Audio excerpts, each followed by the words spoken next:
تو میں اگلے سوال کی جانب بڑھنا چاہوں گا، مہمان نوازی کے آداب کیا ہیں؟ مہمان نوازی کس انداز میں کرنی چاہیے؟ مہمان کا استقبال کس انداز میں ہونا چاہیے؟ کھانے کا اہتمام کیسا ہو؟ اس کے ساتھ کیسی گفتگو ہونی چاہیے؟ یہ بھی بتائیے۔ سب سے پہلے تو میں یہ کہوں گا کہ سرکار کی حدیث مصطفیٰ، ایک شخص آیا، حضور نے اس کے لیے عام سے کھانے کا اہتمام کیا۔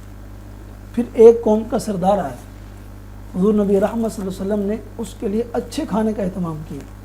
عرض کی کہ حضور یہ فرق کیسے؟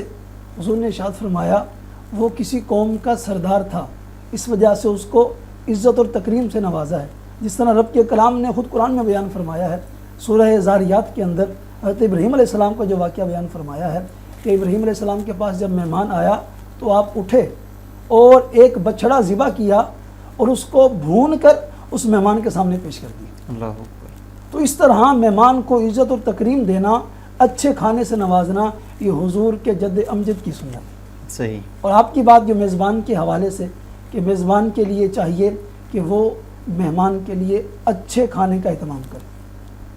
اور روایات میں تو یہاں تک بھی ملتا ہے کہ ہم خود کھائیں گے تو کھانے کا حساب دینا پڑے گا، مہمان آ کر کھائے گا اس کھانے کا حساب ہی نہیں۔ تو ہمارے اکابرین، اکثر ہمارے بزرگوں کا یہی طریقہ رہا ہے کہ جب بھی کوئی مہمان آتا تھا تو بہت اچھا کھانا دیا کرتے تھے، دسترخوان کو بھر دیا کرتے تھے، طرح طرح کے انواع و اقسام کے کھانے چن دیتے تھے تاکہ مہمان آئے اس کا دل شاد ہو، مہمان کے ساتھ خود بھی بیٹھ کے کھایا کرتے تھے، اور یہی مقصد ہوتا تھا کہ مہمان خوش ہو کر جائے گا، اس کا حساب تو ہونا نہیں، اور مہمان بھی خوش ہو کر چلا جاتا۔ مہمان نوازی، میزبان اور مہمان کے سامان تعلق کا مطلب یہ ہے کہ آپس میں محبت قائم ہو۔ صحیح۔ حضور کی ذات کی حدیث مصطفیٰ آپ نے ارشاد فرمایا، ایک صحابی نے حضور کی بارگاہ میں بیٹھے، ایک اور شخص وہاں سے گزرا، حضور کی بارگاہ میں عرض کی حضور مجھے اس سے بہت زیادہ محبت۔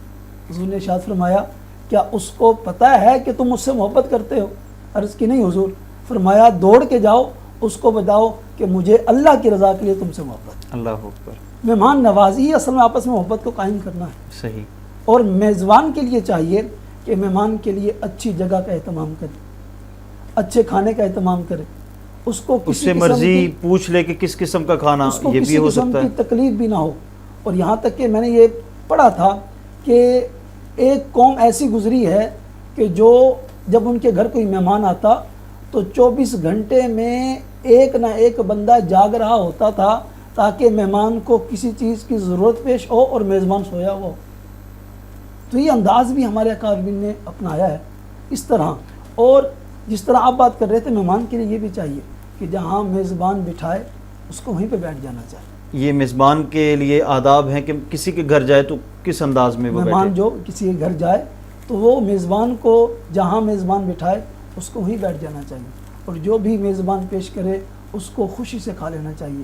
اس طرح سرکار کی حدیث مصطفیٰ ہے کہ جب کسی کے ہاں کوئی مہمان جائے تو میزبان کے لیے یہ ضروری ہے، اس کا حق ہے، اس پر واجب ہے کہ وہ ایک دن اور ایک رات کے لیے اچھے کھانے کا اہتمام کرے۔ اور مہمان نوازی جو ہے وہ 3 دن ہے، اور قربان جاؤں حضور نے اور آسانی فرما دی، ارشاد فرمایا جو 3 دن سے زیادہ مہمان کی عزت اور تکریم کرے گا وہ مہمان کا کھانا اس میزبان کے نامہ اعمال کے اندر بطور صدقہ درج کیا جائے گا۔ اللہ اکبر۔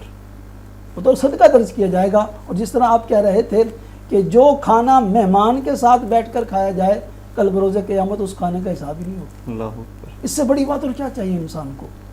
آج ہمارے معاشرے کے اندر یہ چیز عام ہونے کی بجائے اس میں کمی آ رہی ہے۔ اس کی ایک وجہ میں آپ کو بیان کروں گا کہ ہم نے اپنے آپ پر خواہ مخواہ کے وہ جو پرتکلفات میں پڑ جانا ہوتا ہے ہم نے اپنے آپ پر نافذ کر لی ہے کہ مہمان کیا کہے گا مجھے کس جگہ بٹھایا ہے، مہمان کیا کہے گا مجھے کون سے برتنوں میں کھانا دیا ہے، مجھے کون سا کھانا دیا ہے۔ حالانکہ مہمان جو ہوتا ہے وہ ان چیزوں کو نہیں سوچتا۔ میزبان اگر مہمان کو سوکھی روٹی پیش کر دے اور ساتھ محبت اور خلوص پیش کر دے تو وہ سوکھی روٹی اس کے لیے بہت بڑی چیز ہو جاتی ہے۔ صحیح۔ اگر میں یہاں پہ یہ بات کہوں کہ مہمان کو میزبان اگر طرح طرح کے کھانے کھلائے لیکن اس کو وقت نہ دے، اس کے پاس بیٹھے نہیں، اپنے کام والے کو بھیج دے وہ کھانا دے دے، کام والے کو نوکر کو بھیج دے اور نوکر کو مہمان کے سامنے ڈانٹے، اسے برا بھلا کہے، تو مہمان یہ سمجھے گا کہ شاید اس کے بعد اب میری باری آ رہی۔ تو یہ جو رویے ہیں ہمیں اس کو تبدیل کرنا ہوگا، اور ہمیں خود اپنے رشتہ داروں، ہاں سب سے بڑی بات یہ ہے کہ مہمان نوازی میں سب سے پہلا حق رشتہ داروں کا ہونا چاہیے.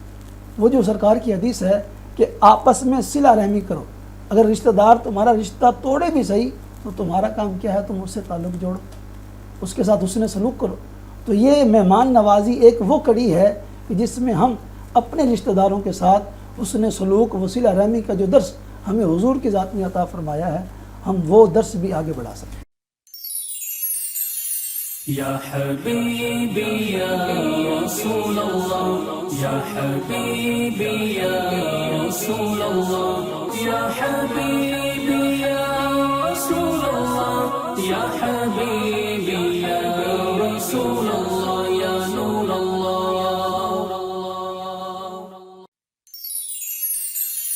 یا حبیبی یا رسول اللہ، یا حبیبی یا رسول اللہ.